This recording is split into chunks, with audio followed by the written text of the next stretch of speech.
So based on the protocol values, we have different kind of values with respect to that. If it is mostly 1, we go for ICMP. If it is a 6, it is a TCP protocol. If it is a 17, if it is a UDP. So based on the kind of value, protocol value, the upper layer protocol will be dependent. Okay.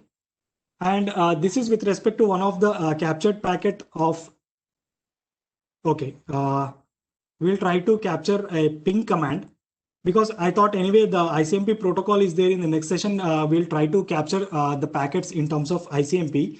Okay, because ICMP is also one of the ping which we use. Actually ping is a application, but whenever we do a ping command, it again generates the ICMP or the protocol in the background that we'll see in the next slide itself.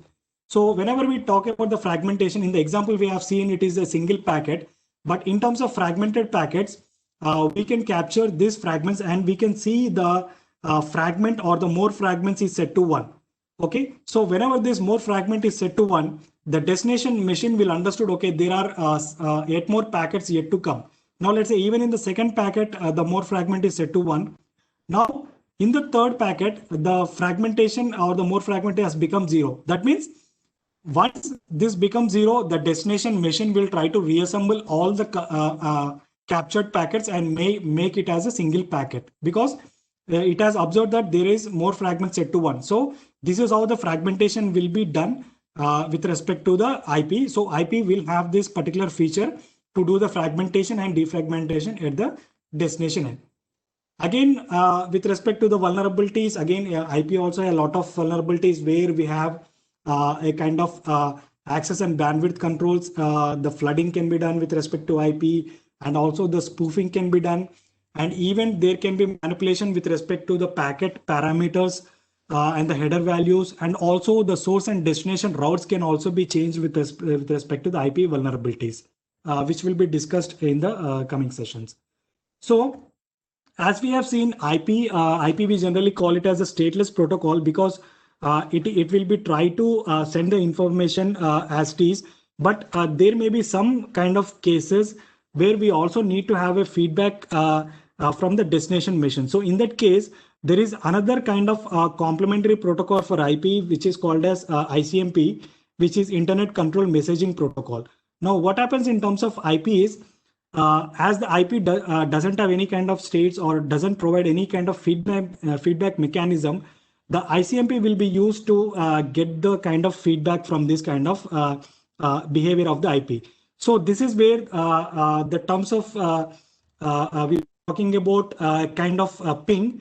Now what we'll do, again, I will try to start the communication, and I will try to ping one of the system here, say 43.68. Okay, as I said, ping is one application, but we can observe. So I'll try to put a filter of ICMP here directly. We'll try to see whether we can receive any kind of packets here. Okay, so even though I'm using ping, but in the background, it will actually generate the ICMP packets. Now you can see whenever I type ping here, a particular IP, I'm getting a response from that particular machine. So what is the response? I'm getting a reply saying that this particular machine is available. If I'm getting a reply, that means that particular machine is available on the network. And also along with this, you can also observe the TTL value. Okay, we'll have some discussion on this TTL also, because this is how the operating system will be decided. Now let's say if I do the same kind of analysis on 40.1, okay, now here we can observe there is two kind of TTL values. The first one, 43.68, I'm getting a TTL value of 128. But whenever I ping this 43.1, but I'm getting the TTL value of 64. Now here itself, based on this TTL value, we can assume that TTL 128 means it may be a Windows box. I'm not sure what may be the operating system, but I can make sure that it is a Windows box. Similarly, if I'm getting the TTL value of 64, that means it is a Linux box. Okay, so based on this TTL value itself, I can actually assume, or I can actually make some kind of analysis of the destination operating system also. So this is where the TTL will also come into picture. But this TTL has a different set of feature where whenever it passes through the gateway, this TTL will be decremented by 1, and whenever the TTL will become 0, that packet will not be forwarded on to the next device. Now coming to this ICMP, now let's say these are the packets that we have captured. Now again, in the ICMP, we have two kinds of scenarios. One is request, the other one is the reply. Now in this ICMP request again, now we can observe after IP is actually pointing this to a protocol called ICMP. In the earlier, we have seen it as TCP and UDP. Now it is pointing to ICMP. That means there is another protocol of ICMP which is pointing to. Now the ICMP protocol is very simple. It has only two kind of header values. What is the type of the header and what is the code that is going into, because based on this only the feedback mechanism is located. Now if it is type 8 and if it is code 0, then we can understood it is a echo request. Okay. Now similarly we can observe in the ICMP reply or the echo reply. Now here we can observe the type is 0, the code is 0. Earlier in the request it was type 8 and code 0. Now in the reply it is type 0 and code 0. That means based on the type and code values, we can actually get some information on the destination machine, what exactly it is trying to give us the feedback. Okay. So based on the type and codes, the different values are there that we'll discuss in the slides. But how this is how the ICMP packets will be captured on the Wireshark. And with respect to the ping is one of the command which will be used. Similarly, there are a lot of other kind of mechanisms to understand the IP also. Okay. So this is how the ICMP will look like, because mainly we'll be using the ICMP to make IP more reliable, to process the kind of feedback mechanisms. And there are a lot of applications which are dependent on the ICMP, like ping is one of the application and traceroute is one of the application, where in terms of traceroute, we'll try to analyze the source path or the kind of path that it will take. Now, let's say we'll also try to do the same thing in terms of traceroute. Now, similarly, how we are actually, okay, the command in particular Windows is traceroute. In terms of Linux or in terms of Mac or other operating systems, it may be traceroute. Now, let's say I'm trying to do a traceroute. Now, here we can it is translated to the domain name and it is passing through some of the intermediate device or the routes which are available. So it has to reach. Now you can see there may be some sort of firewall or some kind of security device which is blocking this packet. But again, we are receiving some sort of IP addresses here. Okay, whether it may be IP version 4 or version 6, but we'll be getting some sort of replies here. These are all the intermediate devices which are there between my system as well as the Google. So if I want to reach this google.com, I have to pass through all these intermediate devices. Then my request will be actually sent to Google. Okay. We'll try to see whether any kind of packets that are actually captured. There are a lot of packets captured, but there are no kind of ICMP packets which are captured with respect to that. With respect to specifically this traceroute, but how this is the traceroute will come.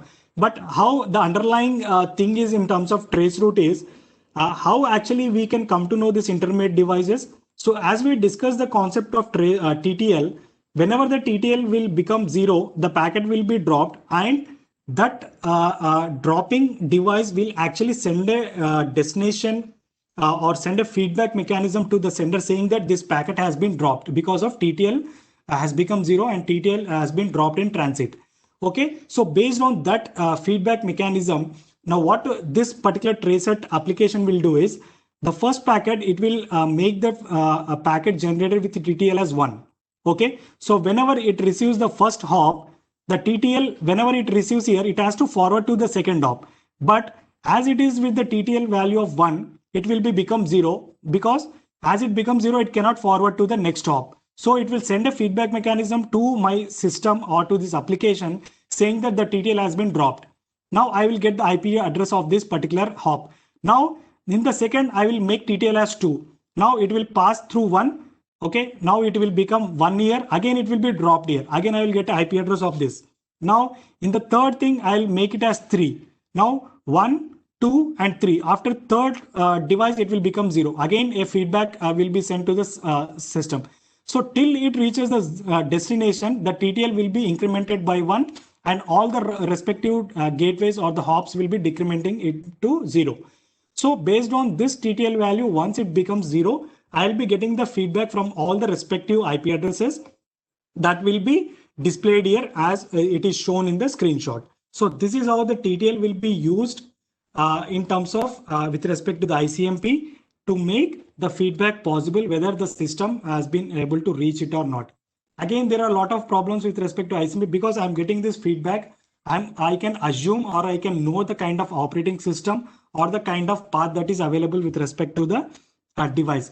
So this is why most of the security devices, as we have seen in the previous screenshot also, in between there are some stars. That means there may be chance that a security device is placed which is not actually revealing its IP addresses, but it may be forwarding the packet, but it is not giving the sort of replies to that. So this is where most of the security devices will be blocking the ICMPs or the kind of ping. So if you do a ping to a firewall, we will not get the reply from the firewall because the firewall, the basic behavior is that it will drop the ICMP packets. Okay, so this is how the security tools will also block some of the ICMP protocols. Now, whenever we talk about this ICMP, it will become as part of the IP. That is, if it is as to ICMP as 1, then it will come to the ICMP. Then these are the ICMP header values as we have discussed, only the simple things like type and code. Okay, so based on the type and code, if you can see, there are certain values with respect to the type and there are certain values with respect to the codes. So based on this type and code values, we have a different kind of meanings with respect to the feedback mechanism. If it is type 0 code 0, as we have seen, it is a ping reply or the echo reply. And if it is type 3, we can say that there is an unreachable kind of environment in the destination. And again, based on the code, whether it is the entire network is unreachable, or if it is 1, whether only that particular host is unreachable, or if it is 2, only that particular protocol I'm trying to connect is unreachable, or if it is 3, if there is a particular port that is unreachable. So based on that values of the codes, also the kind of mechanism will be there on the feedback which I get. So again, in the ICMP, we have a simple kind of thing. One is query, the other one is error reporting kind of thing. So based on this, for error reporting, we have a different kind of types, and for a queries, we have a different kind of types. Okay, so these are the some of the types and codes with respect to the destination unreachable, with respect to the source quench. Let's say there may be some sort of bandwidth issues or the kind of throughput issues in the network. So based on that also we'll get some sort of values with respect to that. And if there is any security failures also we'll get to that with respect to ICMP type 40. And a normal scanning can also be done using the ICMP because we have already seen with respect to the ping. So if I'm doing a ping, if I'm getting a reply, I understood the system is up. Similarly, I can use an automated tool where I can scan the entire LAN using this normal ICMP scan, where I can, instead of giving the single IP, I can give the entire network. So it will try to check each and every system on the LAN and try to give the reply whether that particular system is existing or not. So this is how the ICMP scan can also be used using for scanning whether the system is available onto the LAN or not. Okay, and also we have seen how the traceroute works to know the path of how this my particular packet is traveling on the network. So how this is passing from one particular system to the other particular system, this is will be used with respect to the traceroute, and also the fragmentation part which you have already seen. Okay, with respect to the TCP, because we have another application or another scanning tool called Nmap that we'll discuss in the afternoon session after lunch break. So here we'll be breaking for lunch. If there are any queries with respect to that, we'll be discussing after lunch itself. So this is all we have with respect to that.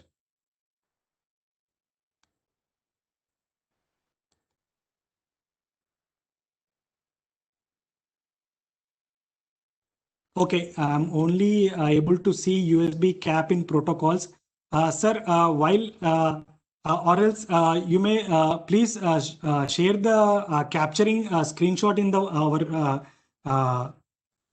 WhatsApp group so that we can reply exactly what is the issue, because whenever we are trying to open the Wireshark, we have to open with admin privileges so that it can detect all the kind of interfaces that are available on the system. So if there is any kind of issue with respect to that, then you can please share the specific screenshot to that onto the group, or so that we can have discussion there. Okay, so with this, we'll conclude this session, and we'll reassemble after lunch break. We'll meet at 2 o'clock. Thank you.